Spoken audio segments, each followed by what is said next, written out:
Le bonheur, vraiment, je vais peut-être choquer, mais c'est une idée vraiment absurde. La définition du bonheur est impossible. Tout ce qui nous rend heureux peut nous rendre malheureux. L'amour nous rend fou de joie, mais quand ça marche pas, c'est ce qu'il y a de pire. L'argent, j'ai jamais vu que l'argent rendait les gens heureux. La réussite sociale non plus.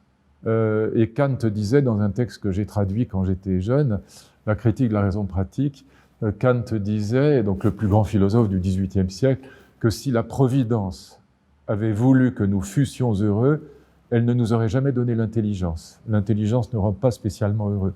Et donc, on ne peut pas définir le bonheur, ça n'a pas de sens. On a des moments de joie, on a des plages de sérénité, mais le bonheur comme un endroit, en quelque sorte, où on arriverait, comme on arrive au port avec son bateau après la tempête, ça n'a pas de sens.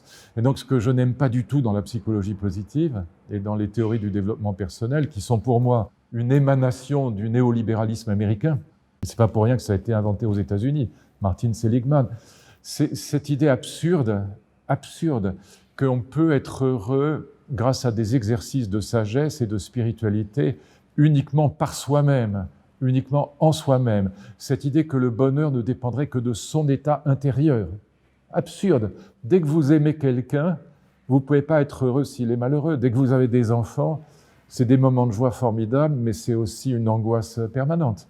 Et donc, l'idée que le bonheur ne dépendrait, comme chez les stoïciens ou chez les bouddhistes, que de son état d'être intérieur, c'est pour moi l'idée la plus bête du monde. Et quand je lis chez les psychologues positifs qu'il faut parvenir à s'aimer soi-même comme on aime ses enfants, pour moi, c'est la définition de la folie. C'est le narcissisme absolu. Et donc, voilà. Alors, la sérénité, oui, on a des plages de sérénité dans la vie, mais elles sont presque toujours troublées par les enfants, par les amours, par les questions de vous perdez un emploi, par les carrières professionnelles, tout ça. La vie humaine est troublée tout le temps et c'est pas vrai qu'on peut devenir des stoïciens. Juste un point, Épictète, qui était un homme honnête, disait que voilà, la doctrine stoïcienne était très belle, mais il ajoutait « jamais aucun sage stoïcien n'a existé ». Et je pense qu'il avait raison.